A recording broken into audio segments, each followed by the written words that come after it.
Good morning sa inyo mga kakalsada. Ngayong araw na to ay September 8 at nandito ngayon tayo sa lugar ng Pasig at kung saan, ayan, may namataan na kagad yung MMDA natin dito ng mga informal service kaya hindi na yung nagbahay. So, Barangay San Agustin at Barangay Pinagbuhatan, yung pupuntahan natin ngayong araw na to. So, nandito tayo sa lugar ng Pasig kasi wala masyadong clearing operation na nagaganap ngayon sa Maynila. Sa Wednesday pa darating si General Sukat. Kaya dito muna tayo pumunta sa Pasig. Nakita niyo naman, no? Binit-bit na agad yung mga gamit ng mga informal settlers dito. So sa Maynila kasi, saka dito sa Pasig, halos hindi nagkakalayo dahil madalas parehas yung clearing operation. Ewan ko lang sa ibang lugar kung bakit walang clearing operation. Pero good thing, ito, dito sa Pasig, palagi na mi-maintain yung mga ganyan, yung mga obstruction, yung mga illegal na tayo-tayo ng bahay na ganyan, palagi na in-action. Ngayon din sa Maynila. So, panoorin nyo, tapusin ito. Kasama natin din si Dada ko. Ayan, nakita nyo.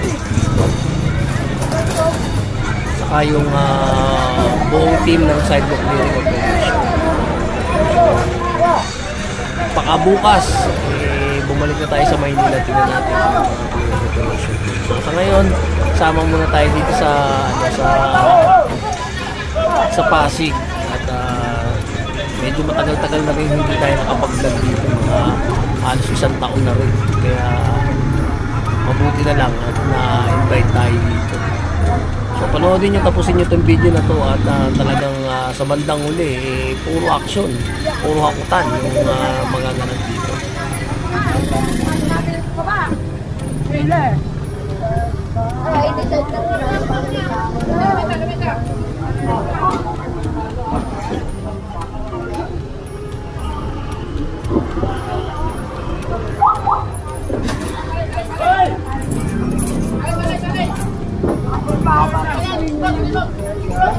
Para. Oh, tabi.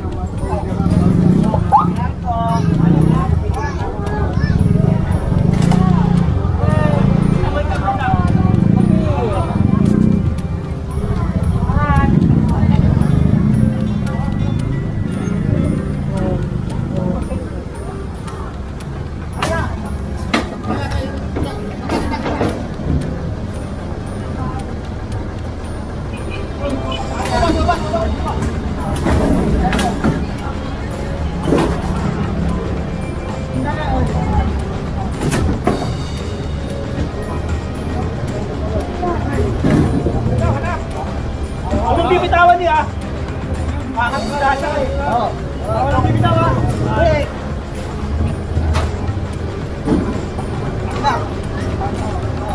Nakaano yung gulong, nakaano yung gulong. Nakaliko.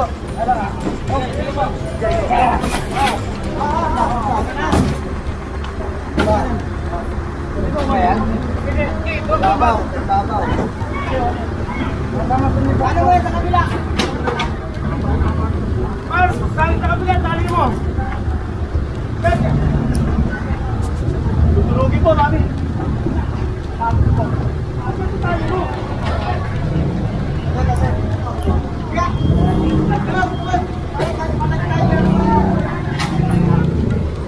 At ayan, naisang pa na lahat yung dalawang sidecar dun sa taas at isa dito sa baba. Tapos meron pang kariton.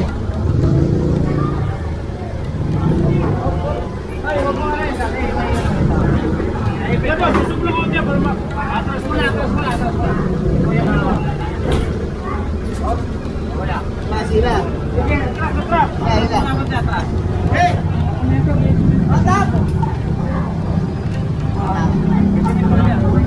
Okay na yan, bro.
At ayan, isa pa na yung tricycle din.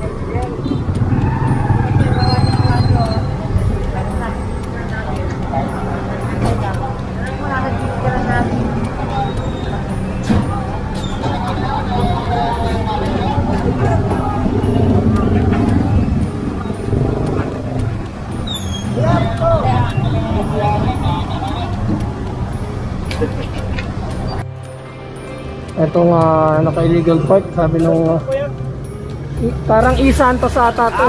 E-Santos. Santos.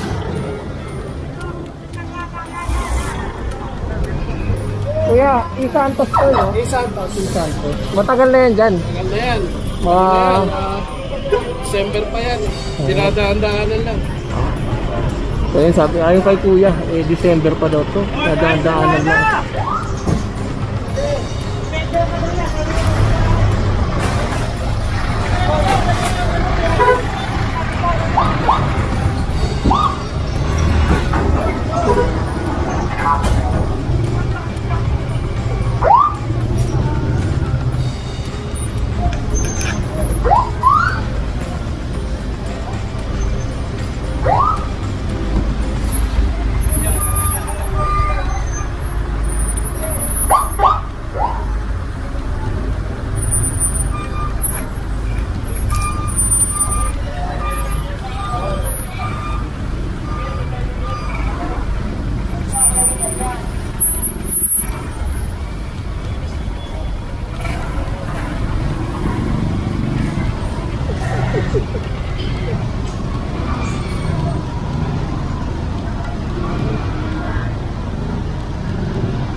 Pero yun, ganito na katagal at palagi lang dinadaanan daw dito. Pero this time ito gawa ng isa sa mga concerned citizen natin na ano na nakitaw na rin tong sasakyan natin. Kung ano pwede naman ipasok dito sa loob. Ibinayad nila lang sa ano ng parking. Iniwan nyo pa dito. Paano Andres? Hindi ka naman kumain Andres.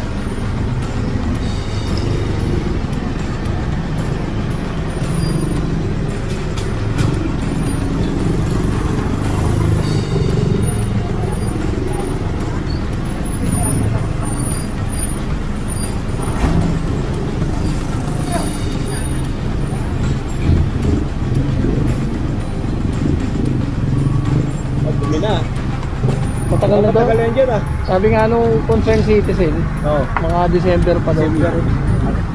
Palagi lang daw nadadaanan. 2 buwan na dito.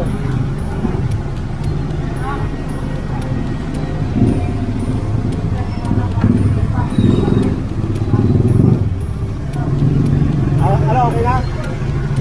Yung mga man. Yung TIF, okay na? Yes, yes. Banat na, banat. Okay na, guys.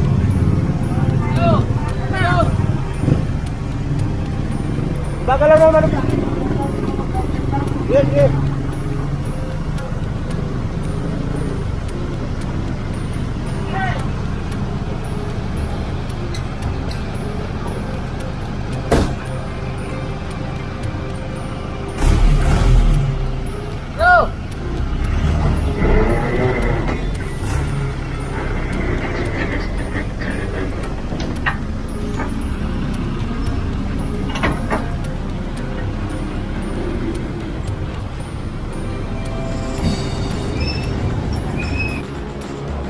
Ito, may naabutan din dito mga naka-illegal park. Titikitan din.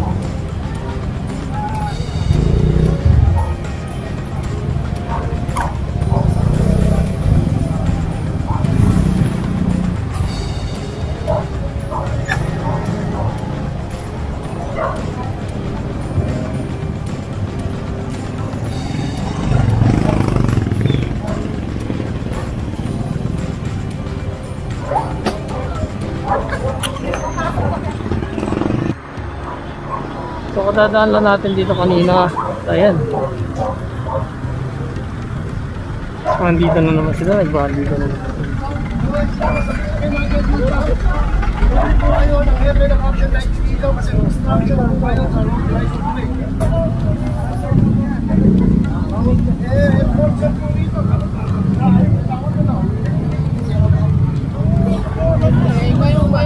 May bayan din pa, pasensya na po. Pasensya ng MMDA action light. Action po sa light of play po. Dapat o sa susunod kakaigi, pag nyo naman sa sasakyan nyo doon sa hindi bawal. Kasi may patensya nyo, hindi po bawal at nakakasakabal. Ayos po.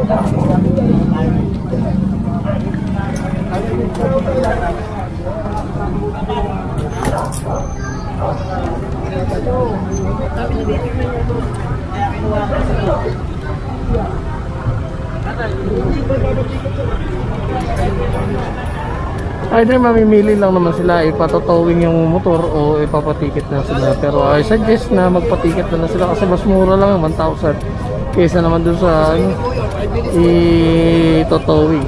At ayan, inabot na nito.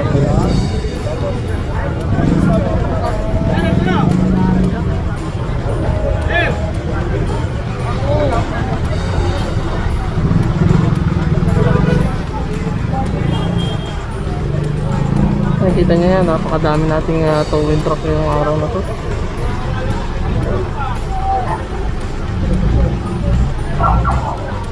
At lahat dito ay matitikitan ng illegal parking.